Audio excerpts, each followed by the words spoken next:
Hello friends, welcome back everyone. ఈరోజు అయితే మనం వివో V50 అయితే అన్బాక్స్ చేద్దాం. ఫస్ట్ అయితే బాక్స్ అయితే ఓపెన్ చేసేద్దాం. ఫస్ట్ చూడంగానే స్టార్టింగ్లో అయితే మొబైల్ అయితే ఉంటుంది. ఫోన్ అయితే పక్కన పెట్టేద్దాం. ఇంకా బాక్స్ కంటెంట్ ఏమో చూద్దాం. మనం అయితే కిక్ స్టార్ట్ గైడ్ అయితే ఇచ్చాడు, మనకైతే అవసరం లేదు. ఇది వచ్చేసి ఇన్ఫర్మేషన్ వారంటీ కార్డు, ఇది కూడా మనకు అవసరం లేదు. ఇంకొచ్చేసి IMEI నెంబర్ అయితే ఇచ్చాడు. ఇంకా చూసుకుంటే అయితే బాక్స్లోనే కేసు అయితే ఇచ్చాడు. అయితే సిలికాన్ కేసు అయితే చాలా బాగుంది. ఒకసారి అయితే ఫోన్కి అయితే వేసి చూద్దాం. కేసు వేసి చూస్తే లుక్ అయితే ఇలా ఉంది మొబైల్ది. మనం అయితే కేసు లేకుండానే వాడదాం ఇప్పుడైతే. ఇంకా బాక్స్ కంటెంట్ చూసుకున్నట్టయితే బాక్స్లో అయితే ఛార్జర్ అయితే ప్రొవైడ్ చేశారు. అలాగే Type A to Type C port అయితే ఇచ్చారు వీళ్ళు. ఇంకా డిస్ప్లే విషయానికి వచ్చినట్టయితే 6.67 ఫుల్ HD ప్లస్ డిస్ప్లే అయితే ఉంటుంది. ఇదైతే 1.5K రెజల్యూషన్కి అయితే సపోర్ట్ లేదు మొబైల్. ఇంకా అలాగే వైడ్ 1L1 సపోర్ట్ అయితే ఉంటుంది. అమెజాన్ ప్రైమ్ వీడియో అయితే 1080p HD అయితే ప్లే అవుతుంది. ఇంకా ఈ మొబైల్ వచ్చేసి క్వాడ్ కోర్ డిస్ప్లే అనమాట. దీనికైతే మీరైతే పర్ఫెక్ట్ స్క్రీన్ కార్డ్ అయితే దొరకదు. దీనికైతే ప్రీ అప్లైడ్ అయితే స్క్రీన్ కార్డ్ వస్తుంది. బయట మార్కెట్లో అయితే చెక్ చేసుకోవాలి స్క్రీన్ గార్డ్ గురించి అయితే. ఇంకా అలాగే ఇలా పీక్ బ్రైట్నెస్ వచ్చేసరికి 2200 నిట్స్ అయితే దాటుతుంది అనమాట. మీరైతే క్లియర్ సన్లోకి వెళ్ళాక కూడా మొబైల్ అయితే స్క్రీన్ అయితే మీకైతే పర్ఫెక్ట్గా కనిపిస్తుంది. ఇంకా పర్ఫార్మెన్స్ విషయానికి వచ్చినట్టయితే దీంట్లో అయితే స్నాప్డ్రాగన్ 7S Gen 3 ప్రాసెసర్ అయితే యూజ్ చేశారు. ఇదైతే చెప్పొచ్చు పవర్ఫుల్ ప్రాసెసర్ అని చెప్పొచ్చు. అలాగే UFS 2.2 అయితే సపోర్ట్ ఉంది. అలాగే LPDDR4X ర్యామ్ అయితే వాడారు దీంట్లో. ఇంకా BGM వచ్చేసరికి స్మూత్ అండ్ ఎక్స్ట్రీమ్ 60 FPS అయితే హ్యాండిల్ చేస్తుంది. ఇంకా మీరైతే ఫ్రీ ఫైర్ BGM ఇలాంటి గేమ్స్ అయితే ఆడొచ్చు. దీంట్లో ఎలాంటి ల్యాగ్ చేయకుండా అయితే వస్తుంది. ఇంకా మీరైతే BGM గేమ్ ఆడుతున్నప్పుడు అయితే మాక్సిమం మొబైల్ అయితే ల్యాగ్ అయితే అవ్వదు. కాకపోతే ఎప్పుడైతే హెవీ మెంబర్స్ ఉంటారో, ఎప్పుడైతే లాస్ట్ జోన్కి వచ్చేసరికి చిన్న ఫ్రేమ్ డ్రాప్స్ అయితే అబ్జర్వ్ చేస్తారు మీరైతే. ఎందుకంటే ఈ స్నాప్డ్రాగన్ 7S Gen 3 ప్రాసెసర్ అనమాట. డైలీ లైఫ్ యూసేజ్కి అయితే చాలా బాగా పనిచేస్తుంది. ఈ మొబైల్ అయితే IP68 and 69 సపోర్ట్ అయితే వస్తుంది. ప్రీవియస్ అయితే IP68 ఒకటి ఉండేది. ఈసారి IP69 కూడా తయారు చేశారు. మీరైతే ఇన్డెప్త్ అయితే తీసుకెళ్ళొచ్చు ఈ మొబైల్ని. వాటర్లోకి తీసుకెళ్ళి మరి ఫొటోస్ అయితే క్యాప్చర్ చేయొచ్చు అనమాట మీరైతే. ఇంకా ఈ మొబైల్ బ్యాటరీ విషయానికి వచ్చేసరికి అయితే దీంట్లో అయితే 6000 mAh బ్యాటరీ అయితే యూజ్ చేశారు. మీరు దీన్ని అయితే 0 to 100% ఛార్జ్ చేయాలంటే 1 అవర్లో అయితే ఛార్జ్ అయిపోద్ది మొబైల్. ఇంకా మొబైల్ స్క్రీన్ టైం వచ్చేసరికి ఈజీగా 8 to 9 అవర్స్ అయితే వస్తుంది. మీరు ఎంత పెద్ద హెవీ యూజర్ అయినా ఈజీగా 1 డే అయితే హ్యాండిల్ చేయొచ్చు అనమాట ఈ మొబైల్. ఇంకా అలాగే కెమెరా విషయానికి వచ్చినట్టయితే ఇదైతే కెమెరా హైలైట్ చేసుకుంటూ తీసుకొచ్చిన మొబైల్ అనమాట. ఇదైతే డ్యూయల్ కెమెరా 50 మెగాపిక్సెల్ అయితే ఉంది. బ్యాక్ సైడ్ మెయిన్ కెమెరా వచ్చేసరికి 50 మెగాపిక్సెల్ ఉంటుంది. అలాగే 50 megapixel ultra wide angle camera ఉంటుంది. అలాగే ఫ్రంట్ కూడా 50 మెగాపిక్సెల్ అయితే ఉంటుంది దీంట్లో. ఇంకా కెమెరా విషయానికి వచ్చినట్టయితే దీంట్లో అయితే జైస్ పార్ట్నర్షిప్ అయితే ఉంటుంది. కెమెరాస్ అయితే డీసెంట్గా ఉంటాయి. మీరు నార్మల్గా ఫోటోస్ తీసుకుని అయితే ఎన్హాన్స్ చేసి అయితే చూపిస్తుంది. కలర్స్ చూడడానికి అయితే షార్ప్నెస్, బ్రైట్నెస్ అన్ని చాలా బాగుంటాయి చూడడానికి. ఇంకా మెయిన్ కెమెరా ఫోటో విషయానికి వచ్చినట్టయితే బ్యాక్ సైడ్ అయితే మీరైతే 50 MP యూజ్ చేసేసి ఫొటోస్ అయితే తీయొచ్చు. ఫొటోస్ అయితే క్లీన్గా చాలా బాగా వస్తాయి. అలాగే 50 MP వైడ్ యాంగిల్ కెమెరా కూడా ఉంటుంది. దాంతో కూడా ఫొటోస్ అయితే తీయొచ్చు. మీరైతే 3 ఫోకల్ లెంత్లో అయితే తీయొచ్చు ఫొటోస్ అనమాట. ఇంకా పోర్ట్రేట్ షార్ట్స్ విషయానికి వచ్చినట్టయితే 23mm, 50mm అలాగే 35mm అయితే ఫొటోస్ అయితే తీయొచ్చు మీరు. ఇంకా అలాగే ఫ్రంట్ కెమెరా వచ్చేసి 20, 21 and 50mm ఫోకల్ లెంత్లో అయితే ఫొటోస్ అయితే తీయొచ్చు. ఫ్రంట్ కెమెరా విషయానికి ఫొటోస్ అయితే డీసెంట్గా ఉన్నాయి. కంపేర్ టు బ్యాక్ కెమెరా అయితే ఫ్రంట్ కెమెరా కూడా బాగున్నాయి ఫొటోస్ అయితే. ఇంకా అలాగే back side main camera use చేసి అయితే 4K 30 FPS రికార్డింగ్ అయితే సపోర్ట్ చేస్తుంది మీకు. మీరు చూస్తున్న ఈ వీడియో వచ్చేసరికి 1x 4K 30 FPS అనమాట. ఇప్పుడైతే నేనైతే సన్కి ఆపోజిట్లో ఉన్నాను. మీరైతే డీటెయిల్సింగ్ అయితే అబ్జర్వ్ చేయొచ్చు. ఒకసారి అయితే చూడండి. ఉన్నారా?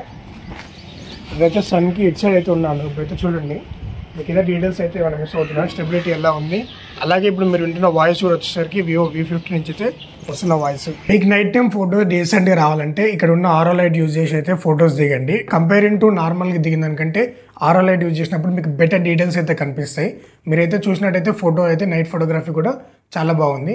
ఇమేజ్ అయితే ఎన్హాన్స్ అయితే చేస్తుంది. జైస్ బాగానే చేస్తుంది. ఇంకా ఫ్రంట్ కెమెరా యూజ్ చేసి మీరైతే ఫొటోస్ అండ్ వీడియో తీసుకున్నప్పుడు అయితే ఫ్రంట్ కెమెరాలో అయితే స్టెబిలిటీ అయితే అస్సలు ఉండదు. ఇది ఫ్రంట్ కెమెరాతో 1x జూమ్లో అనమాట. ఇందాక తీసిన 0.x, ఇది 1x జూమ్లో చూసినట్టయితే వీడియో క్వాలిటీ ఉంటుంది. వీడియో అయితే ఫుల్లీ షేక్ అవుద్ది. అలాగే మీరు back camera ultra wide angle use చేసి నైట్ టైం వీడియో చేయాలనుకుంటే డీటెయిల్స్ అయితే మిస్ అవుతాయి. అంటే నైట్ టైం సఫిషియెంట్ లైట్ ఉందనుకో వీడియో మాత్రం పర్ఫెక్ట్గా వచ్చేస్తుంది. సఫిషియెంట్ లైట్ లేకపోతే మాత్రం లైట్గా డీటెయిల్స్ అయితే మిస్ అవుతాయి. నైట్ టైం అయితే మరీ అంత కంపేర్ చేయాల్సిన అవసరం అయితే లేదు. అలాగే డే లైట్లో అయితే చాలా బాగా వస్తుంది. అల్ట్రా వైడ్ యాంగిల్ అయితే డీసెంట్ అయితే పర్ఫామ్ చేస్తుంది కెమెరా. ఇప్పుడు మీరు చూస్తున్న వీడియో అయితే వచ్చేసరికి 4K 30 FPS అనమాట. ఇది వచ్చేసి వైడ్ యాంగిల్లో తీస్తున్న వీడియో. మీరైతే చూడొచ్చు చుట్టుపక్కల అన్నీ అయితే కనిపిస్తాయి వైడ్ యాంగిల్లో. ఇప్పుడైతే సన్ అయితే నాకు ఆపోజిట్లో ఉంది. అలాగే 4K 30 FPS కూడా వీడియో అయితే పర్ఫామ్ చేస్తుంది. అలాగే మీరు back side and front side both side అయితే సినిమాటిక్ మోడ్ అయితే దీంట్లో ఉంటుంది. బ్యాక్గ్రౌండ్ అయితే బ్లర్ చేసుకుంటూ మీరైతే వీడియో తీసుకోవచ్చు. ఎప్పుడైతే మీరు నైట్ టైం వచ్చేసరికి ఫ్రంట్ సైడ్ అయితే మిస్ అవుద్ది అనమాట, మీకైతే అంత పర్ఫెక్ట్ వీడియో అయితే కనిపించదు. ఇంకా బ్యాక్ సైడ్ విషయానికి వచ్చేటైతే సఫిషియంట్ లైట్ ఉన్నప్పుడు మాత్రం మీకైతే బ్యాక్ సైడ్ పోర్ట్రేట్ వీడియో అయితే పర్ఫెక్ట్గా కనిపిస్తుంటుంది. ఇంకా దీంట్లో అయితే front and back auto focus mode అయితే ఉంటుంది. మీరు చూసిన ఈ వీడియో అయితే సినిమాటిక్ మోడ్లో అయితే తీస్తున్నాము. అయితే ప్రెసెంట్ అయితే ఫోకస్లో ఉన్నాం, ఫ్రేమ్లో ఇంకొకటి ఉండు. ఇప్పుడు వాడు ఫోకస్లో అవుతుంది, దీనిలో ఇప్పుడైతే ఫోకస్ అయితే షిఫ్ట్ చేయొచ్చు. వాడైతే ఫోకస్లోకి వస్తాడు, మళ్ళీ ఫ్రంట్ రాగానే నేనైతే ఫోకస్లోకి వస్తాను. ఇదైతే సినిమాటిక్ మోడ్ అనమాట. ఇది 2 కెమెరాలు అయితే పనిచేస్తుంది. ఫ్రంట్ కెమెరా వర్క్ అవుద్ది, బ్యాక్ కెమెరాలో వర్క్ అవుతుంది. కెమెరాలో అయితే ఇది ఒక అడిషనల్ ఫీచర్ అని చెప్పొచ్చు, కెమెరా బాగా యూజ్ చేసే వాళ్ళకి వస్తుంది. సాఫ్ట్వేర్ విషయానికి వచ్చినట్టయితే out of the box Android 15 తోటి అయితే వస్తుంది.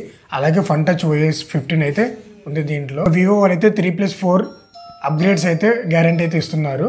ఇంకా దీంట్లో అయితే యాప్ లాక్ ఉంటుంది, డ్యూయల్ యాప్స్ ఉంటాయి, అన్ని ఫీచర్స్ అయితే ఉంటాయి. కాకపోతే బ్లోట్వేర్ అయితే కొంచెం ఎక్కువ ఉంటుంది, మీరైతే మాన్యువల్గా అయితే డిలీట్ చేసుకోవాలి వాటిని అయితే. ఇంకా కాల్ క్వాలిటీ విషయానికి వచ్చినట్టయితే కాల్ క్వాలిటీ అయితే డీసెంట్గా ఉంటుంది, కాల్స్ అయితే చాలా బాగా వినిపిస్తుంది. ఇంట్లో అయితే వివో డైలర్ అయితే ఉంటుంది, మీరైతే కాల్ రికార్డింగ్ ఆన్ చేస్తే మాత్రం అదర్ వరకు అయితే వినిపించదు అనమాట. ఇంకా కాల్ జంప్ అవ్వడం లాంటి అయితే నేనైతే ఏం చూడలేదు. ఇంకా దీంట్లో స్పీకర్ విషయానికి వచ్చినట్టయితే స్టీరియో స్పీకర్ అయితే ఉంటుంది.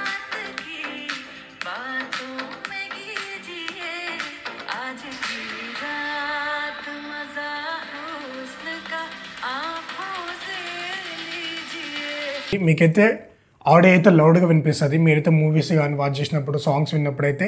కాకపోతే మరీ అంత లౌడ్ అయితే అనిపించదు. ఫ్రంట్లో అయితే కొంచెం ఒక 70% వాల్యూమ్లో కనిపిస్తుంది, ఇటు సైడ్ నుంచి అయితే 100% వాల్యూమ్ అయితే మీకైతే వినిపిస్తుంది. మరీ అంత క్రిస్పీ సౌండ్స్ అయితే రావన్నమాట. యావరేజ్గా ఒక 20,000 మొబైల్లో వచ్చే అంత వస్తుంది, మరీ అంత హెవీ అయితే ఎక్స్పెక్ట్ చేయొద్దు. అలాగే దీంట్లో అయితే డాల్బీ అట్మోస్ సపోర్ట్ అయితే లేదు. ఇంకా అలాగే ఇదైతే USB 2.0 పోర్ట్ తోటి అయితే వస్తుంది. ఫైల్ ట్రాన్స్ఫర్ అయితే మరీ హెవీ అయితే ఏముండదు, కొంచెం డిలే ఉంటుంది. మరి మీరు హెవీ ఫైల్ ట్రాన్స్ఫర్ చేసే వాళ్ళైతే కొంచెం ల్యాగ్ అయితే మీకైతే ఉంటుంది దీంట్లో. ఇంకా అలాగే దీంట్లో IR బ్లాస్టర్ అయితే మిస్ అవుతుంది. ఇంకా ఈ మొబైల్ అయితే అరౌండ్ 35,000 రూపీస్లో అయితే లాంచ్ అయింది. ఈ ఫోన్కి 35,000 రూపీస్ పెట్టాలంటే మీరైతే నేనైతే కెమెరానే యూజ్ చేసుకుంటా బ్రో, నా కెమెరా మెయిన్ ప్రయారిటీ అయితే ఏమో అనుకుంటే మాత్రం పెట్టొచ్చు. కాకపోతే దీంట్లో అయితే స్నాప్డ్రాగన్ 7S Gen 3 ప్రాసెసర్ అయితే యూజ్ చేశారు. ఇదైతే ఆ ప్రైస్ సెగ్మెంట్లో వచ్చే ప్రాసెసర్ అయితే కాదు. మీరు ఆ ప్రైస్ సెగ్మెంట్లో అయితే 8S Gen 3 అయితే చూడొచ్చు, 8 Gen 2 కూడా చూడొచ్చు. మరి మీరు ఇంత ప్రైస్ పెట్టి మీరు మాత్రం 8S Gen 3 తీసుకోవాలనుకుంటే అది మీ ఓన్ చాయిస్. కెమెరా విషయంగా అయితే మిమ్మల్ని డిసప్పాయింట్ చేయదు, కానీ పర్ఫార్మెన్స్ డే టు డే లైఫ్లో అయితే చాలా బాగుంటుంది. మిమ్మల్ని అయితే పర్ఫార్మెన్స్లో కూడా ఏ డిసప్పాయింట్ అయితే చేయదు ఇది. ఇంకా మీరైతే అరౌండ్ ఈ మొబైల్ని అయితే 30,000 రూపీస్లో అయితే వర్త్ అని చెప్తాను నేనైతే. మరి 35,000 రూపీస్కి అయితే ఇదైతే అంత వర్త్ అయితే కాదు. ప్రీవియస్ జనరేషన్తో పోల్చుకుంటే ఇంకా డిస్ప్లే అయితే డిగ్రేడ్ అయ్యి వచ్చింది, జస్ట్ బ్యాటరీ ఇంక్రీజ్ చేశారు. దీంట్లో పెద్ద చేంజెస్ అయితే ఏం లేవు ఈ మొబైల్లో మాత్రం. ఈ వీడియో వచ్చేసరికి ఇంతే guys, thank you for watching this video. ఈ మొబైల్ అయితే కింద డిస్క్రిప్షన్లో అయితే పెడతాను, ఒకసారి అయితే చెక్అవుట్ చేయండి. వీడియో మీకు అయితే ఇన్ఫర్మేటివ్ అనిపిస్తే వీడియోని అయితే లైక్ చేయండి, అలాగే సబ్స్క్రైబ్ చేసుకోవడం మాత్రం మర్చిపోకండి.